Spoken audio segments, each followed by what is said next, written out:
హైందవ ధర్మానికి ఒక కొత్త దిశని అందించినవారు జగద్గురువు శ్రీ ఆదిశంకరాచార్యులు.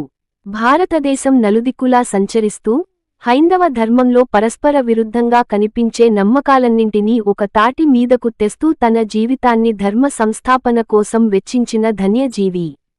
ఒక పక్క హిందూ ధర్మానికి పునాదిగా భాసిల్లే భగవద్గీత వంటి గ్రంథాలకు భాష్యాలను రాస్తూ, మరో పక్క శివానందలహరి, సౌందర్యలహరి వంటి కవితాత్మక స్తోత్రాలను అక్షరబద్ధం చేస్తూనే భారతదేశం నాలుగు దిక్కులలోనూ 4 మఠాలను స్థాపించి హిందూతత్వాన్ని సుస్థిరం చేశారు. జీవుడు, దేవుడు ఇద్దరూ ఒక్కటే అన్న అద్వైత సిద్ధాంతాన్ని ప్రతిపాదించిన ఆచార్యులు శంకరులు. ఇంత విశిష్టమై జీవితం గడిపిన వ్యక్తి కాబట్టే ఆయనను సాక్షాత్తూ శంకరుని అవతారంగా భావించేవారు లేకపోలేదు. శంకరులవారి రచనలలో భజగోవింద శ్లోకాలకి గొప్ప ప్రాధాన్యం ఉంది. సాధారణంగా శంకరులవారి రచనలన్నీ జ్ఞానయోగంలో సాగుతాయి. కాని చిత్రంగా భజగోవిందం మాత్రం భక్తిమార్గంలో నడుస్తుంది. గోవిందుని తలుచుకోమంటూ హెచ్చరిస్తుంది. ప్రముఖ రాజకీయ, ఆధ్యాత్మికవేత్త సి.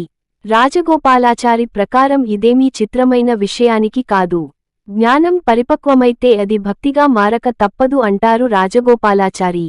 భజగోవింద శ్లోకాల ఆవిర్భావానికి కారణం అంటూ ఒక కథని చెబుతూ ఉంటారు పెద్దలు. శంకరాచార్యులవారు తన 14 మంది శిష్యులతో కలిసి కాశీలో సంచరిస్తుండగా ఒక ముదుసలి వ్యాకరణ సూత్రాలను వల్లె వేయడం వారికి కనిపించిందట. కాటికి కాచుకున్న నాడు కూడా ఇంకా డబ్బు కోసమూ, లౌకిక జ్ఞానం కోసమూ తపిస్తున్న ఆ ముదుసలి తీరుని చూసి కోపగించుకున్న శంకరులవారు భజగోవిందలోని తొలి శ్లోకాన్ని ఆ తరువాత 12 శ్లోకాలని ఆసువుగా చెప్పారట.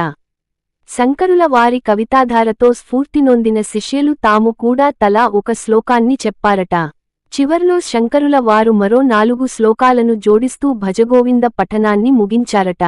శ్లోకాల సంఖ్య గురించి, వాటిలో ఎవరెన్ని పాడారన్న విషయానికి గురించి చిన్న చిన్న భేదాభిప్రాయాలు లేకపోలేదు.